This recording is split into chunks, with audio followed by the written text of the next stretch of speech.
Assalamualaikum warahmatullahi wabarakatuh. Innal hamdalillah nahmaduhu wa nasta'inuhu wa nastaghfiruh wa na'udzu billahi min sururi anfusina wa min sayyiati a'malina. Man yahdihillahu fala mudilla lahu wa man yudlil fala hadiya lahu. Wa asyhadu an la ilaha illallah wahdahu la syarika lah wa asyhadu anna Muhammadan abduhu wa rasuluhu la nabiyya ba'da. Allahumma salli wa sallim wa barik ala Muhammadin sallallahu alaihi wa ala alihi wa ashabihi wa man tabi'ahum bi ihsanin ila yaumiddin, amma ba'd. Puja dan puji syukur kita panjatkan kepada Allah Jalla wa'ala yang telah melimpahkan nikmat-nikmat kepada kita. Semoga salawat dan salam selalu tetap tercurah kepada junjungan kita baginda Nabi Muhammad sallallahu alaihi wasallam. Demikian pula untuk keluarga beliau, keturunan beliau, para sahabatnya dan seluruh pengikutnya hingga tibanya hari kiamat. Amin. Bapak Ibu, saudara-saudari sekalian yang dirahmati Allah Jalla wa'ala, malam ini kita akan melanjutkan pembahasan kitab Al-Arba'un An-Nawawiyah sampai kepada hadis yang ke-9 ya. Maaf, itu belum dipencet. Nyala itu.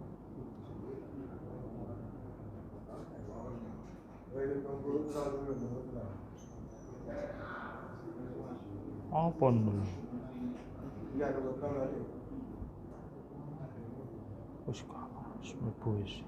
Baik, hadis yang ke-9 dalam kitab Al-Arba'un An-Nawawiyah, yakni tentang melaksanakan perintah sesuai dengan kemampuan.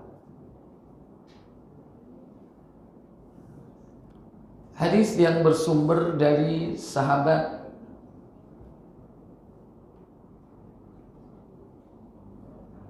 Abu Hurairah radhiyallahu taala anhu.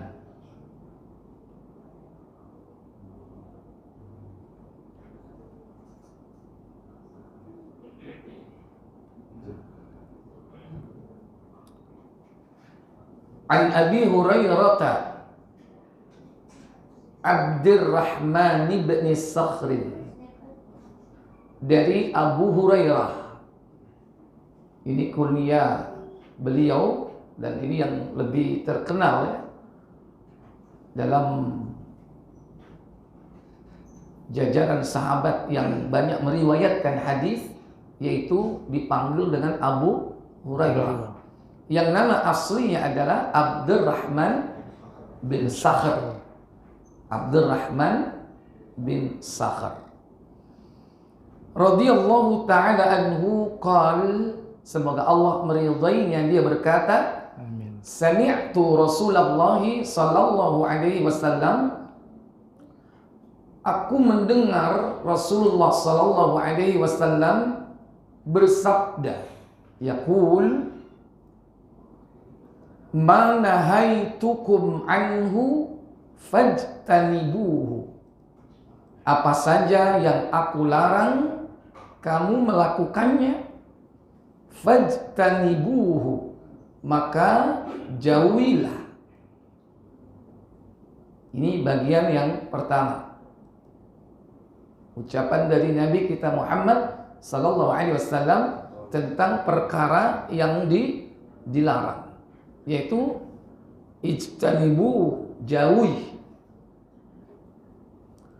Kemudian yang kedua, wa ma amartukum bi fatu minhu mastata'tum,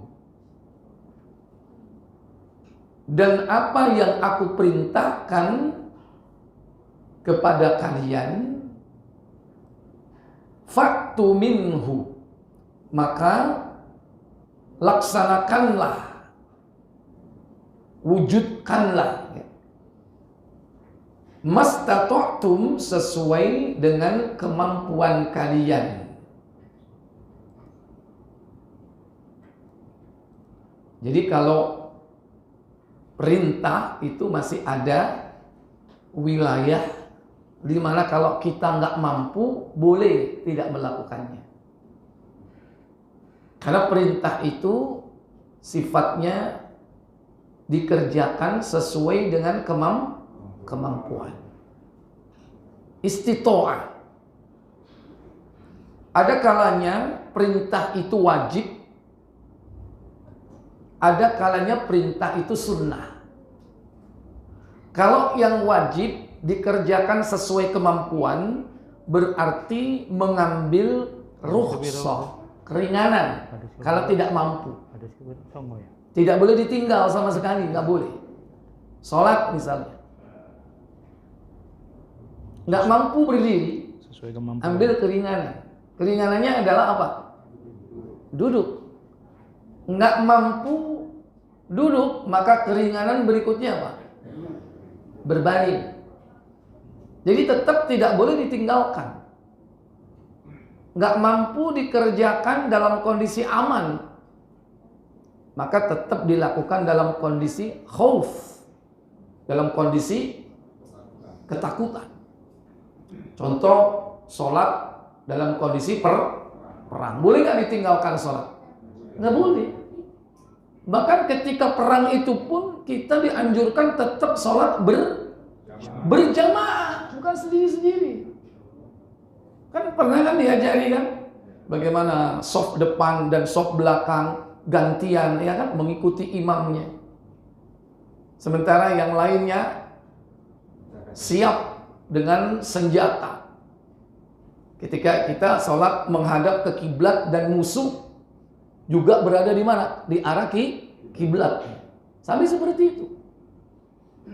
Jadi tidak ada alasan untuk meninggalkan untuk yang wajib itu. Cuman wilayah yang boleh dimasuki dalam menerapkan kalimat mastata'tum sesuai dengan kemampuan, yaitu ambil keringanan. Puasa Ramadan misalnya, nggak boleh kalau orang nggak mampu ditinggalkan sama sekali. Tapi ambil keringanan. Dengan apa? Pertama, qadha, yaitu puasa di hari yang lain. Nggak mampu waktu Ramadan, mungkin ada udzur, sakit, atau safar. Udzur-udzur syar'i yang membolehkan seseorang meninggalkan kewajiban puasa Ramadan. Maka ambil rukhsah, keringanan, yaitu qadha puasa. Nah, itu rukhsah. Ada kalanya rukhsah ini sifatnya sementara. Ada kalanya juga diberikan rukhsah ketika seseorang itu mendapatkan udzur permanen. Karena kalau orang yang sakit mungkin sembuh, yang safar suatu saat dia balik mungkin. Tapi ada kalanya udzurnya permanen. Apa? Syekhul kabir, tua renta, wis tuwa pekun misalnya. Maka keringanannya adalah apa? Bukan berpuasa, tapi apa? Fidyatun ta'amu miskin. Membayar apa? Fidyah. Dan itu rukhsah. Walaupun ini sesuatu yang berbeda ya. Artinya puasanya tidak dikerjakan, tapi Allah memberi solusi, yaitu memberikan makan ta'amu miskin, memberikan makan kepada orang miskin. Walaupun kalau sholat tetap dikerjakan sholat, walaupun dalam kondisi berbeda. Kalau puasa dikerjakan di lain waktu. Tapi ada kalanya rukhsah itu ganti kafaratnya itu sama sekali bukan puasa, yaitu malah memberi makan kepada orang miskin. Nah, seperti ini boleh selama sesuai dengan aturan yang telah ditetapkan oleh Allah Jalla wa'ala. Tidak bisa diganti dengan cara yang lain yang merupakan hasil rekayasa kita atau hasil pikiran kita. Kira-kira tak ganti yang lebih baik, misalnya puasa saya bukan ngasih makan orang miskin, tapi apa? Traktir. Ngasih duit misalnya. Padahal fidyah itu memberi apa, makan. Saya kasih duit aja deh. Orang sekarang ini lebih suka mentahan. Mungkin orang lebih seneng kan? Tapi menyimpang dari aturan yang telah ditetapkan oleh Allah Jalla wa'ala. Atau mungkin saya akan berkorban atas nama dia. Tak boleh misalnya begitu. Kan cempe kan murah, ya kan? Tetap tidak boleh karena menyimpang dari aturan yang telah ditetapkan. Ya. Jadi ini sifat yang wajib. Sifat yang wajib itu hanya diberi wilayah rukhsah, keringanan. Beda dengan perintah-perintah yang sifatnya sunnah. Kalau perintah yang sifatnya sunnah, di situ ada pilihan. Ada pilihan. Artinya banyak alternatif. Contoh sholat sunnah. Mulai dari yang terbaik dulu. Kalau yang terbaik nggak mampu, level di bawahnya. Sekarang sholat apa yang terbaik setelah fardu? Sholatul lail. Afdolus sholati ba'dal faridah. Sebaik-baik sholat setelah sholat fardu, yaitu sholatul lail, yaitu sholat malam. Tapi nggak mampu. Kenapa nggak mampu? Nek tangi angel, ya, nangenine soro atau sulit untuk bangun misalnya. Mungkin diganti dengan sholat sunnah yang lain. Itu pilihan. Contoh diganti dengan apa? Sholat duha. Karena Rasul pernah sekali seumur hidup, beliau terlewatkan sholat malam, beliau ganti siangnya dengan sholat apa? Duha sebanyak 12 rakaat. Nggak mampu tahajud, nggak mampu duha, sholat sunnah yang lain. Apa Pak? Sholat sunnah rawatib, yaitu sebanyak berapa? 12 rakaat. Qabliyah subuh 2 rakaat. Qabliyah zuhur 4 rakaat. 2. Ba'da zuhri 2 rakaat. Berarti udah berapa? Udah berapa? 8. Ba'dal maghrib rakaatain 2 rakaat. Sudah berapa? 10. Ba'dal isya rakaatain 2 rakaat. Berarti total berapa? 12. Kata Nabi, siapa yang bisa menjaga 12 rakaat ini dijamin mendapatkan surga kalau istiqomah sampai mati. Ada banyak keistimewaan. Salat tahajud punya keistimewaan. Salat sunnah duha punya keistimewaan. Rawatib ada keistimewaannya. Ternyata nggak bisa semua, Pak. Tahajud angel tangine. Duha sibuk, subuh wis ya sibuk untuk ngurus dunia. Rawatib mungkin nggak ada waktu. Ya sholat sunnah yang lainnya yang dia mampu. Apa kira-kira Pak? Halo? Sholat tahiyatul masjid. Wis tahiyatul masjid, sopoe gak tau nang masjid. Wis repot iki ya kan. Kalau sopoe nang masjid ya mungkin sering datang ke masjid, wah ini sering sholat tahiyatul masjid. Atau mungkin pas pada waktu saatnya sholat berjamaah. Dia datang lebih awal walaupun mepet komatnya, cuman dapat 2 rakaat tahiyatul masjid. Nggak apa-apa. Kalau itu rutin berarti berapa kali sehari semalam? Berapa rakaat? 10 rakaat, lumayan istiqomah. Jadi pilihan untuk amalan-amalan sunnah itu pilihan. Silakan mau pilih yang mana? Puasa yang sunnah. Di antara puasa sunnah yang paling banyak dalam sebulan puasa apa? Puasa Daud. Kalau tidak mampu, puasa Daud dalam sebulan berapa hari, Pak? 5? Daud dalam sebulan 15, banyak itu. Kalau nggak mampu, mungkin barangkali di bawahnya. Senin Kemis berapa kali dalam sebulan? 8. Senin Kemis nggak mampu, cari sunnah yang lain apa? Ya, yaitu salasata ayyam fi kulli syahrin. 3 hari dalam setiap bulan. Itu paling ringan sudah. Jadi pilihan. Maka yang lebih penting di sini adalah amalan itu dikerjakan istiqomah. Itu yang penting. Intinya adalah jangan sampai memberatkan. Baik. Kemudian fa innama ahlakal ladina min qablikum, yakni kathrata masailihim wa ikhtilafuhum ala anbiyaihim.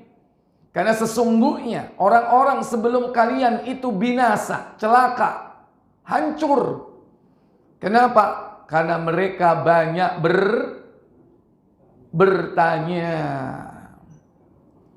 Ini. Kemudian waqtilafuhum ala anbiyaihim, dan mereka banyak menyelisihi nabi-nabi mereka. Mereka tidak patuh dan tidak taat. Baik, Bapak Ibu, saudara-saudari sekalian yang dirahmati Allah tabaraka wa taala.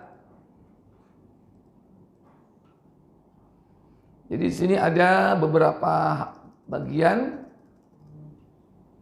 Yang pertama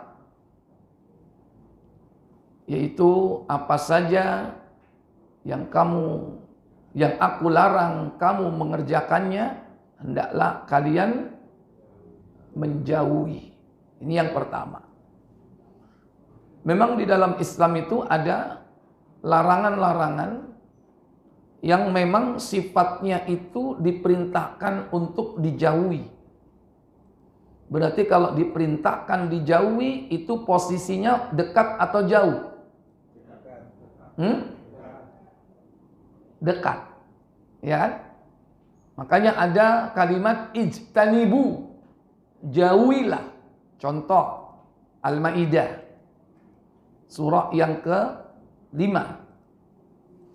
yakni ayat ke-90.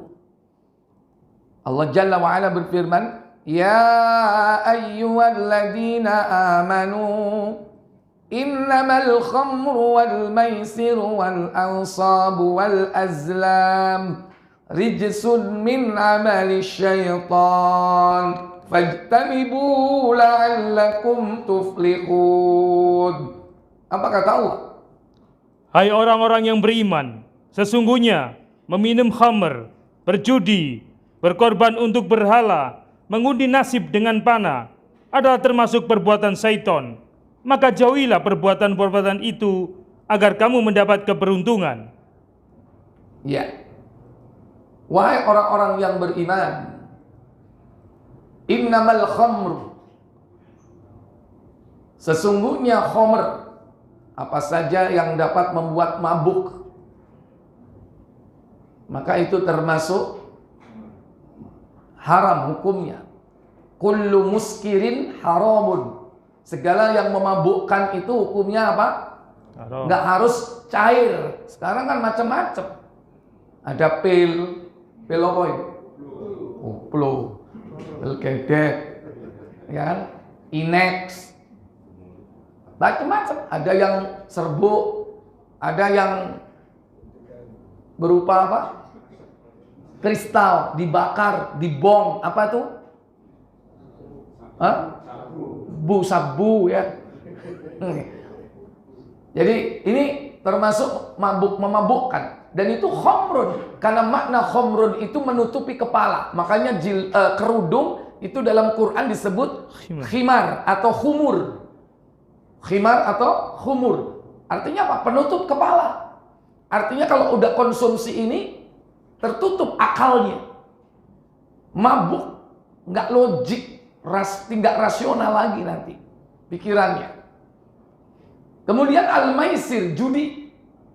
Kemudian berkorban demi berhala, mengundi nasib dengan anak panah. Nah, semua ini dekat sekali dalam hidup kita. Makanya perintahnya apa? Fajtanibuhu, maka jauhilah. Harus jauh. Seberapa jauh? Sejauh-jauhnya. Karena khomer itu dekat dalam hidup kita. Dekat nggak khomer itu? Nggak percaya? Metu golek om minimarket sing abang ambek biru. Ada khomernya nggak? Halo?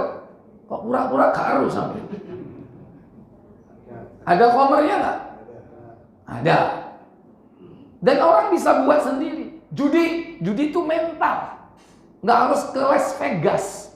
Nggak harus ke kasino, kafe apa judi. Oh, itu kafe nobar ya kan? Nobar mungkin barangkali ya kan? Nah, mungkin ada judinya. Ya. Judi bisa di mana-mana. Di rumah, di jalan. Bisa jadi orang anteng di masjid, tapi dia sedang asyik di HP-nya, tapi tak tahu judi. Bisa nggak itu? Bisa. Karena dekat dengan hidup kita. Dia bisa masuk ke media-media kita. Dekat. Makanya perintahnya apa? Ijtanibu, jauhi. Kenapa itu? Min amalis syaiton. Karena termasuk perbuatan syaitan. Jauhi sejauh-jauhnya. Mengundi nasib dengan anak panah. Hati-hati. Mungkin ini para archer, para pemanah, baik yang tradisional maupun modern, hati-hati kalau ikut turnamen memanah. Kalau ternyata hadiah itu diambil dari uang pendaftaran judi. Pendaftarannya 50.000, tapi manahnya online. Nggak ada konsumsi, nggak ada tempat persewaan tempat turnamen, nggak ada name tag, tidak ada ID card, tidak ada mungkin macam-macam ya. Tapi online, mana sendiri, disyuting sendiri, tapi ada pendaftarannya 50.000. Ternyata yang ikut 500 orang. Berapa duit? 50 kali 500. Bener, 25 apa 2.500.000? 25 juta. Lumayan ya. Ternyata hadiahnya cuma uang pembinaan 5 juta. Uang pembinaan kedua 2,5. Bisa jadi diambilkan dari duit apa? Pendaftaran. Judi itu. Hati-hati. Sama dengan fun bike. Daftarnya 50.000. Hadiahnya cuma apa? Kipas angin. Ya kan? Hadiahnya apa lagi? Mungkin paling banter sepeda. Yang ikut 1.000. 5.000 kali 1.000 berapa? 1.000 kali 50.000. 50 juta. Cuman hadiahnya cuma gitu-gitu aja. Untuk kaos, untuk konsumsi masuk. Ambil dari pendaftaran hadiahnya bisa. Untung nggak panitia? Judi, jangan ikut. Ya, kecuali kalau daftarnya 50.000 dapat makan, dapat kaos, ya kan? Dapat aksesoris sepeda, hadiahnya rumah. Atau paling tidak hadiahnya mobil misalnya. Ternyata hadiahnya dari siapa? Dari sponsor. Kalau hadiah dari sponsor boleh, tapi kalau dari uang pendaftaran sama dengan ini kategorinya. Ya, bisa maisir, bisa mengundi nasib dengan apa? Dengan anak panah, untung-untungan. Ya, untung-untungan biar sampean apa? Kolas puteran. Ya kan? Oleh brem, ya kan? Nek gak brem super ngelingo biyen musik. Betik dia niku. Ya. Nah, itu kata Allah jauhi. Dan banyak ayat-ayat seperti ini agar kita menjauhi, termasuk ijtanibu al-kaba'ira. Jauhilah perbuatan-perbuatan dosa besar. Baik. Kemudian yang kedua, apa saja yang kuperintahkan kepadamu, maka lakukanlah sesuai dengan kemampuanmu. Buka surah At-Taghabun 64.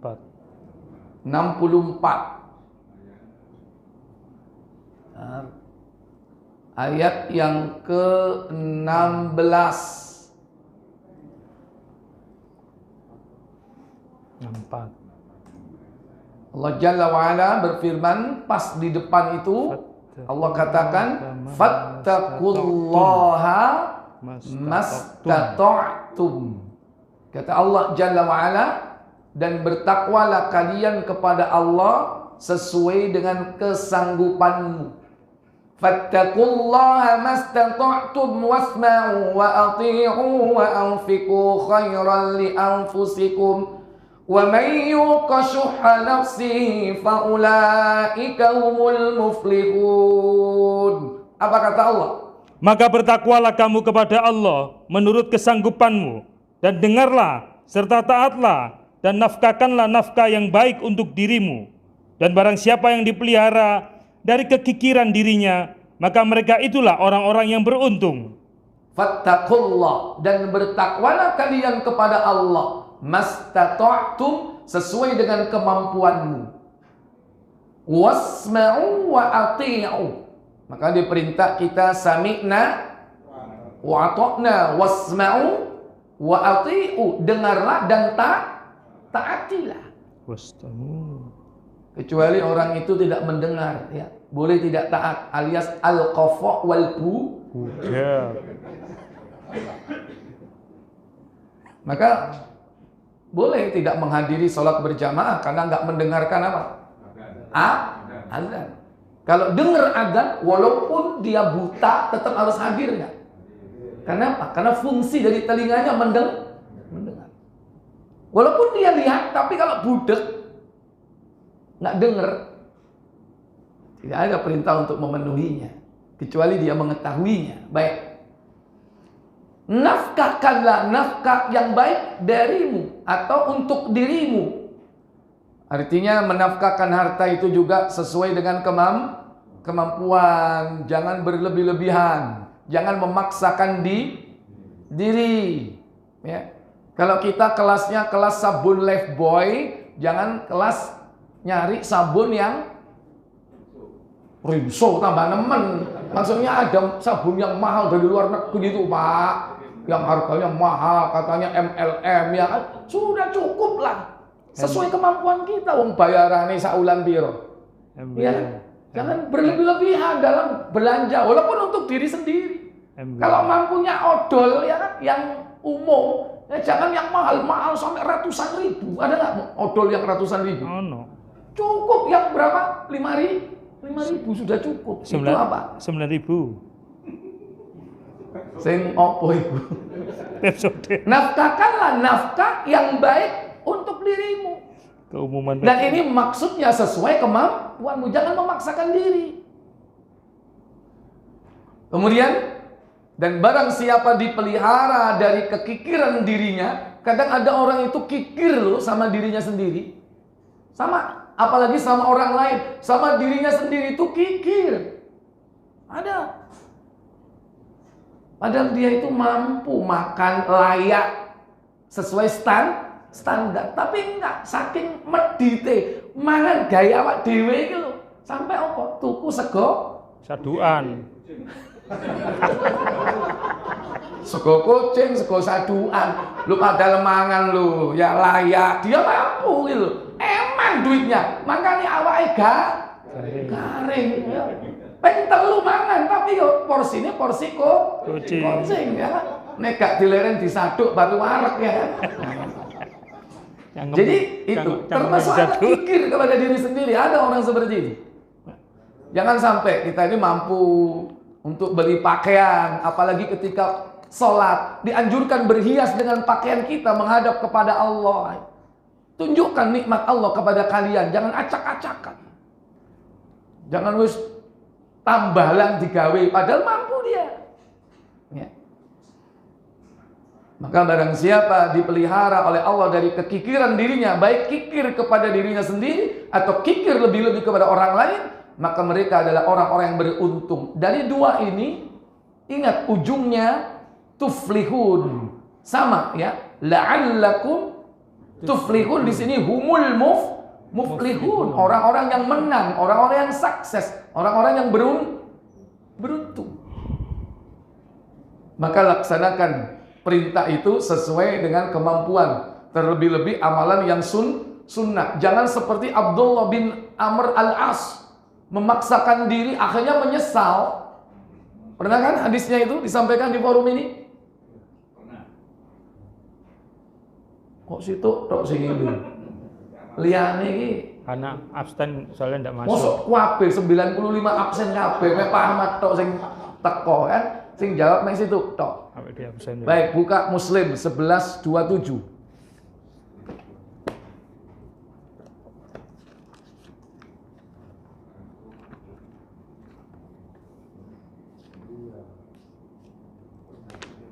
Wih, tuh boleh.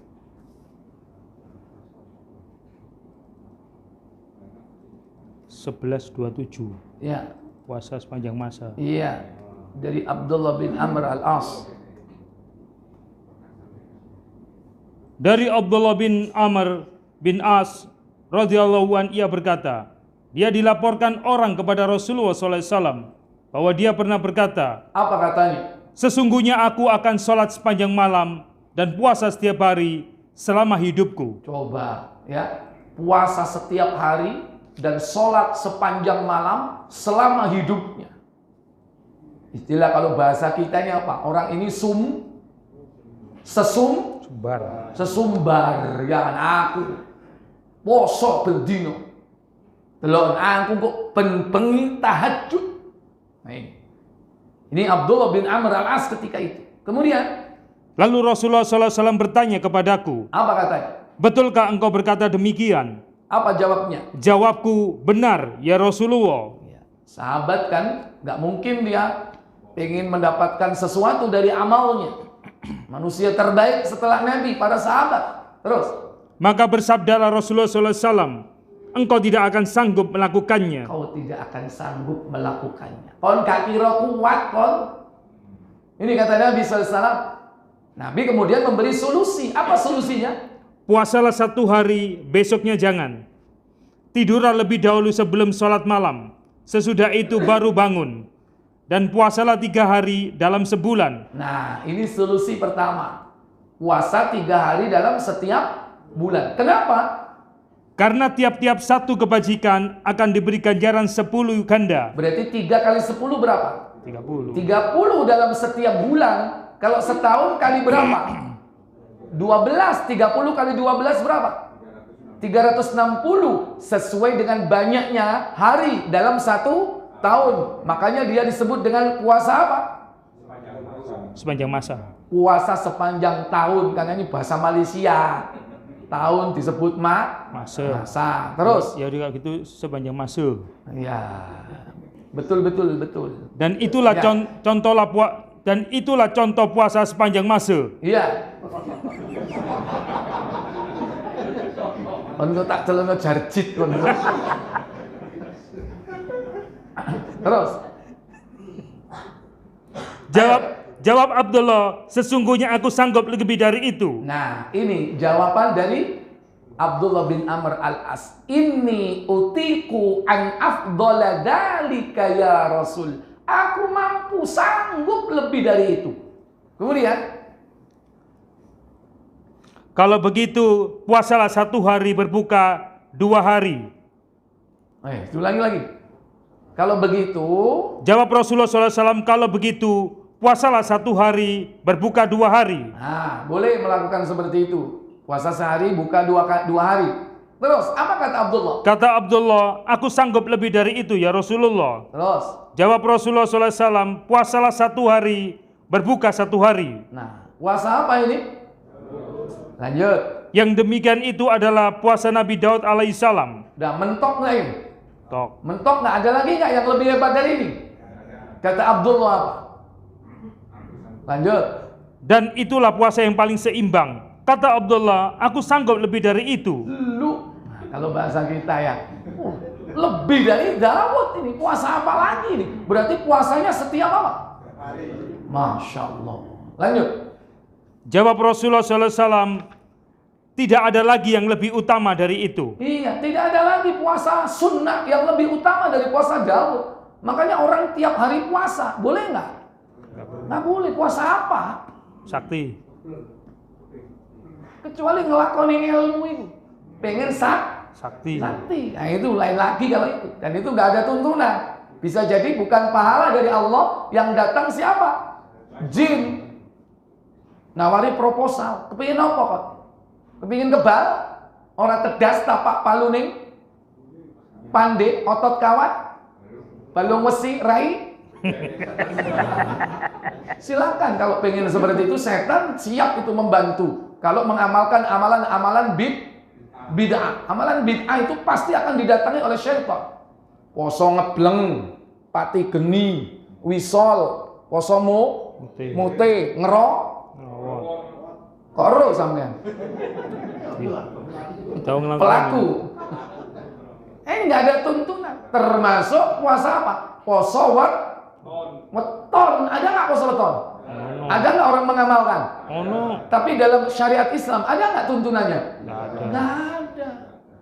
Satu-satunya puasa hari kelahiran yang boleh dilakukan hanya kelahiran Nabi kita Muhammad SAW. Dan hari kelahiran beliau itu apa?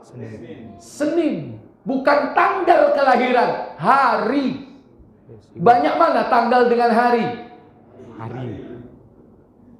Hari kelahiran Nabi Senin. Kalau kau cinta sama Nabi, tiap Senin puasalah. Puasa hari kelahirannya, bukan tanggal kelahirannya. Adapun tanggal masih diperselisihkan. Para ulama beda pendapat tentang tanggalnya. Tanggal kelahiran beliau. Adapun tentang harinya, semua sepakat. Nggak ada perbedaan pendapat. Hari Isnin. Dan itu jelas ketika Nabi ditanya tentang puasa hari Senin Kamis. Salah satunya beliau mengatakan, karena hari Senin adalah hari kelahiranku.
صل على محمد وعلى آل محمد. اللهم رب هذه الدعوة.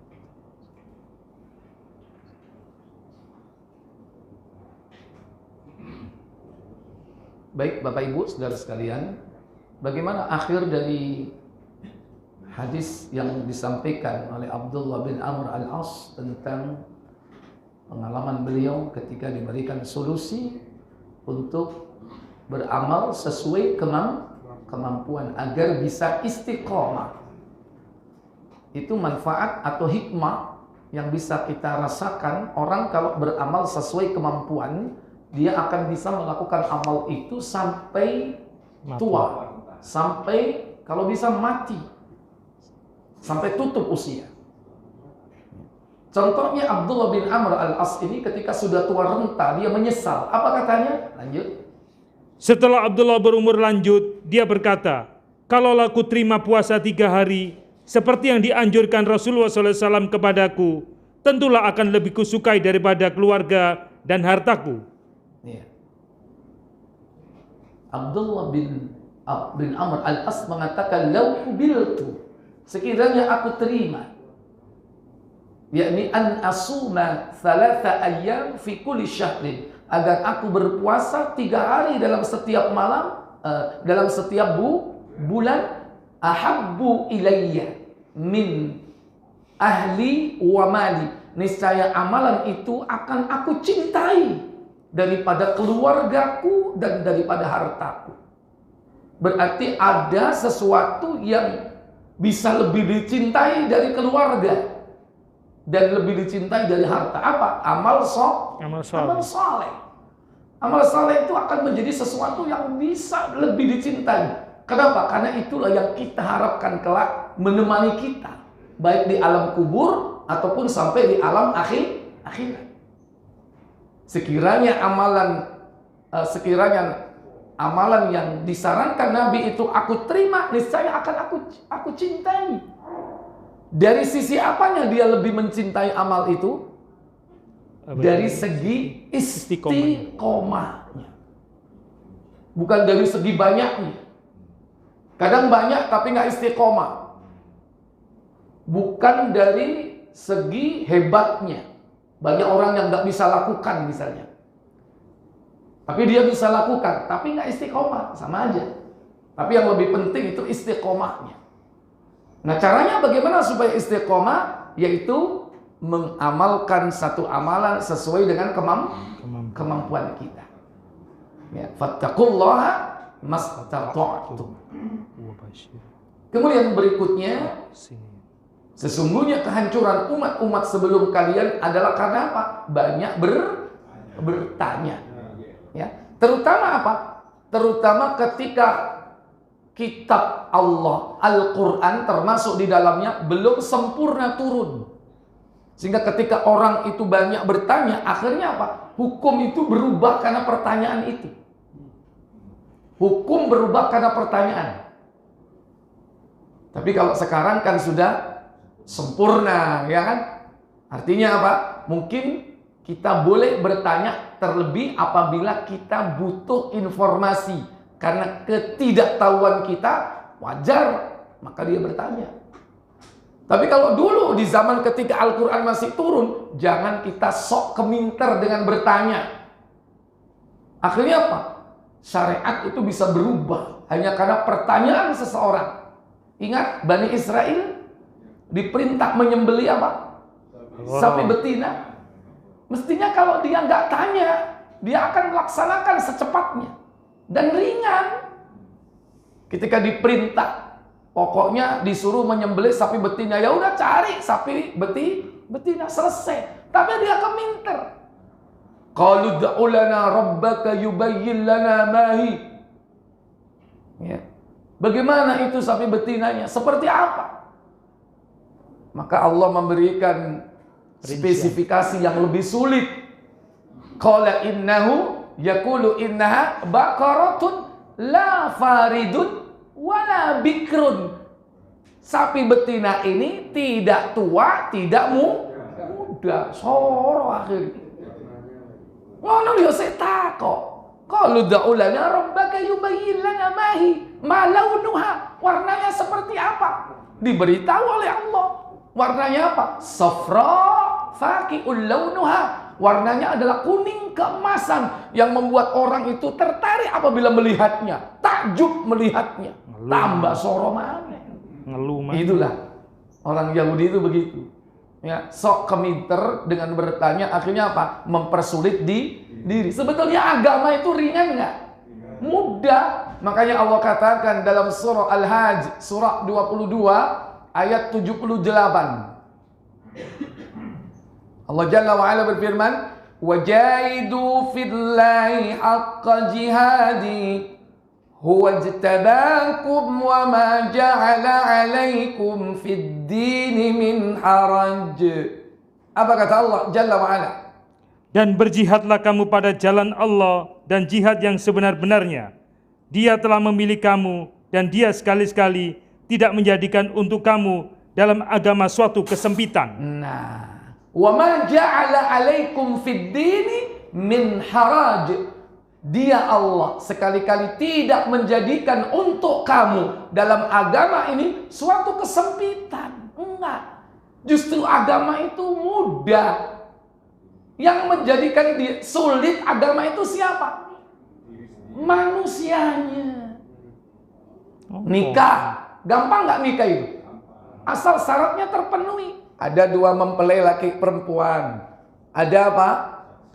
Ada wali, dua orang saksi. Ada mahar. Ada apa?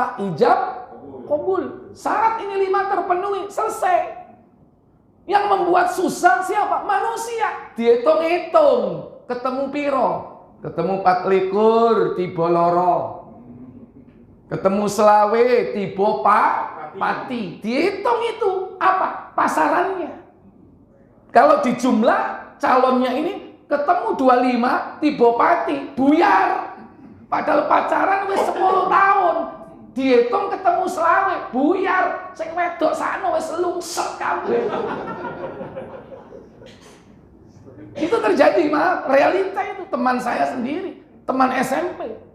Ya, sampai sekarang enggak jadi.